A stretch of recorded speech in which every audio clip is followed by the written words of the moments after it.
Hi, Chris Sauer. Hi, Kate Johnson. Nice to meet you. Nice to meet you, Kate. Chris, please tell me a little bit about yourself. Well, I'm currently finishing my Master's of Education program at Lake Erie College and working on transitioning from a Northeastern Ohioaner to being a member of the Jacksonville area community. Why the move? Well, my wife's job is moving down south, and I'm coming along with her. It's very noble and admirable about you at the same time. Mm-hmm. How did you hear about the position open with our company here at REI? Well, when I thought about the opportunity of changing locations and moving from one physical location to another, I thought about making a career move as well. And I was starting with my main interests and passions. And I love being outside, I love doing outdoor activities, and I love working with people. And I thought if I could use my experience as a teacher, helping people, and my interest in the outdoors together, that would be a good place to start a new career. And when I was looking online, I found REI's website and that there were positions available in the Jacksonville area, so I thought I would apply. Great. Well, you say you have an interest in outdoor activities, so this would be a great company for you to work at. That being said, what else do you know about our company? Well, I know you've been around for a long time, since the late 1930s, and what really caught my attention the most was the idea that it was started by people who had a passion for the outdoors and found a way to involve others in their experience. I like the idea too that your company is consistently ranked among the top 100 companies to work for by Fortune magazine, and I thought growing with a company that has that level of success would be a good place to be. Great. Why do you want this particular position here within our customer service department? Because I want to start in a position that allows me to learn everything about the company, from the very basic level of interacting with the customers all the way up throughout the sales process, the marketing process, and the production of goods and services. When I saw the opportunity for customer service, I thought it aligned very well with the skill set that I have, and also with some skills that I could bring to the company that might be unique. Can you tell me a little bit more about these skills that you would transfer from your previous line of work to our department here? Sure. In education, it's all about making the customer or student feel comfortable and helping them grow. I feel that within a company like REI, it's the same philosophy, getting a customer comfortable with the product and helping them grow as they advance in whatever sport they happen to be participating in. Why do you think that our company should hire you specifically amongst our pool of candidates that are interviewing for this position? Sure. I think one skill set that I have involves my background in education. Teachers are among the highest stressed professionals in the workplace, and REI offers a number of products that help alleviate stress by getting people outdoors. And teachers also have a lot of downtime in the summers. My thinking is that once I learn the ropes and advance within the company, I'll be able to market the services and products that REI offers specifically to the teaching profession. Great. I have to ask this question. Given that you are making a career change here, especially with finishing a master's degree in education, if a position becomes available in your current field down here in the Jacksonville area, how do you approach being offered this job versus being offered a position in your field? And I'm asking that in the now and in the future. Sure, that's a great question. I'm not pursuing further educational opportunities within that profession. I feel like this customer service opportunity, the chance to work in a field that I enjoy as much as teaching, is a place that I could grow into long term.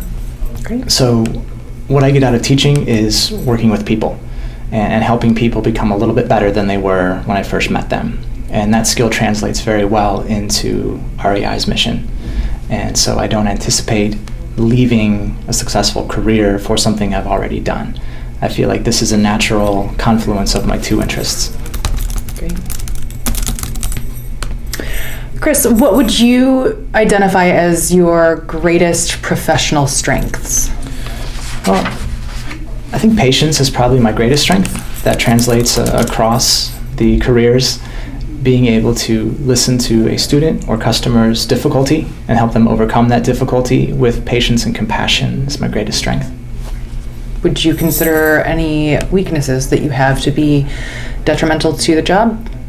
I think there's a risk when it comes to compassion. I think people can misinterpret compassion as being easy or willing to roll over, when it's important to understand that compassion is something that is earned and it's interactive. And I feel like if I establish clear boundaries with customers, clients, students, they understand that I am understanding, I am patient, I am kind, yet I'm also going to hold the people I interact with to a high standard. To date, what would you say is your greatest professional achievement?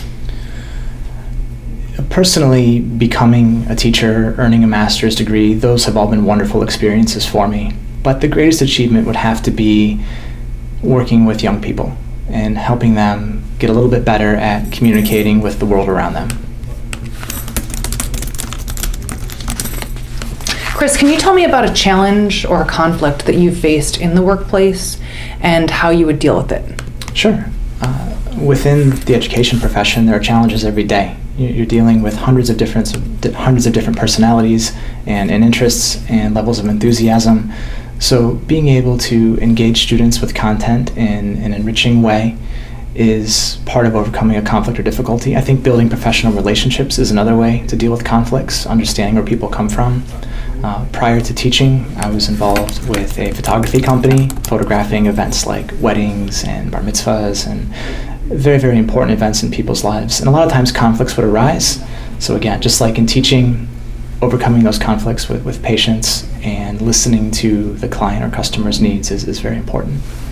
Now, you are interviewing for a position that is not an entry-level position, and there is the possibility that those in our company that were overlooked for this position may have some animosity regarding the new hire for this position. So how do you approach this potential challenge here at the workplace? The important thing is to listen to the people around me and understand that I am a newcomer and that they know more about the work environment than I will coming in. I think because I have a friendly demeanor and I'm not confrontational when meeting new people, that in time we'll have a chance to earn each other's mutual respect and understand that we both want the same thing, the company to grow and us to grow within the company. Where do you see yourself in 5 years, specifically within our company? Hopefully I'll be able to develop a market that allows me to interact with people within the teaching profession and grow our brand using that market as a target client base. That's great.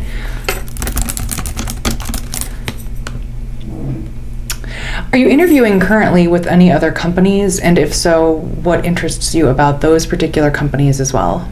Since I'm new to the area, I haven't had the opportunity to interview with a wide variety of companies. I have looked at Bass Pro Shops, and I'm currently scheduled to interview with them. They have a similar mission and similar goals to REI. It's just that their product line is more specifically tailored than REI's more diverse offerings. We here at REI, it is being in customer service, there are aspects of your job that are going to be a little less active than I could expect you being in a teaching position where I assume you're on your feet more one-on-one, face-to-face with individuals. Do you prefer a specific type of work environment? Do you thrive in a variety of work environments? And what does this look like? Well, I thrive in a variety of work environments. I wouldn't expect to be sitting in a cubicle interacting with customers unless I'm handling a phone call, and that's fine, that's part of the job. But what I would expect is to be actively engaged with the customers who come into the store and helping show them the products that might best suit their needs and introducing them to products that they might not have considered before. So what I would expect to be up, moving around, and being consistently engaged with a customer or trying to find ways to improve what we offer to our customers. Great. Can you describe a time for me ever that you may have disagreed on a decision that was made for you and staff members at work, and how did you deal with this? Sure. Within the field of education, there are new initiatives being rolled out all the time. And sometimes those initiatives get mandated. You have to teach this way, this many times a week. And when something like that happens, I think it's important to go back to what you know about your profession or your skill set and be able to provide research that supports why you do what you do. And I think when faced with a difficulty, again, it's important to do what the boss says, and it's important to also advocate for what might be best for the customer or student.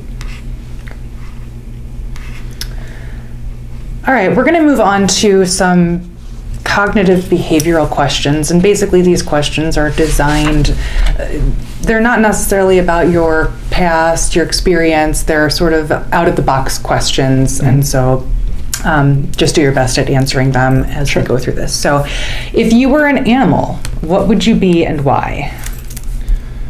That's a tough question.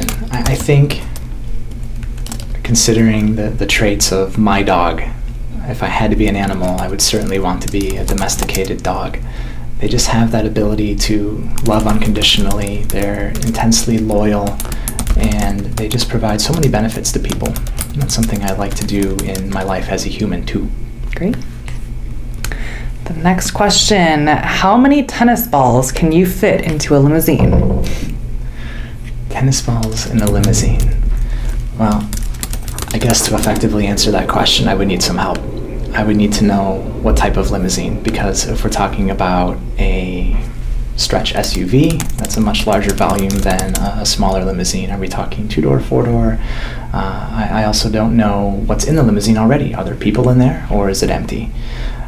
Once I had those questions answered, I would have to do some calculations about the size of a tennis ball, how much area or how much volume it takes up, calculate the inside of the limousine, and then make sure the math works out.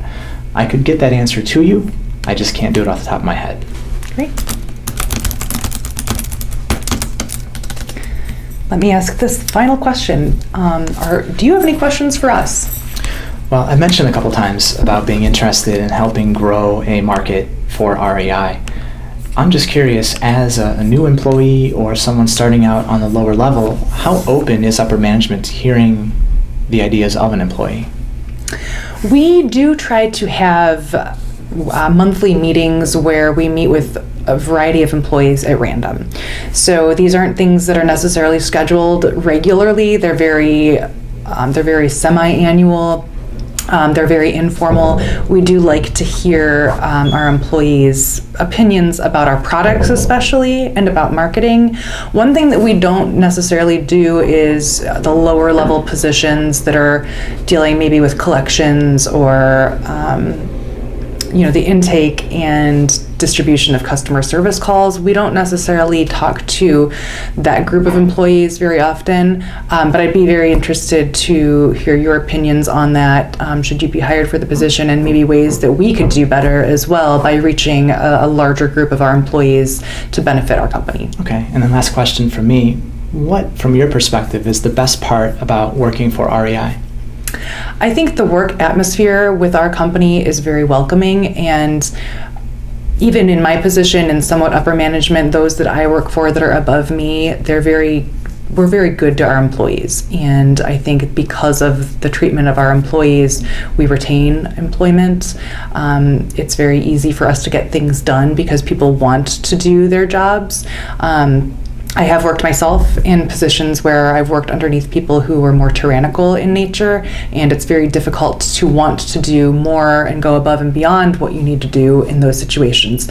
So I believe that that's the number one benefit of working in our particular company, is the atmosphere itself. Great. Thank you so much for your time, Kate. I appreciate it. Thank you so much. Take care.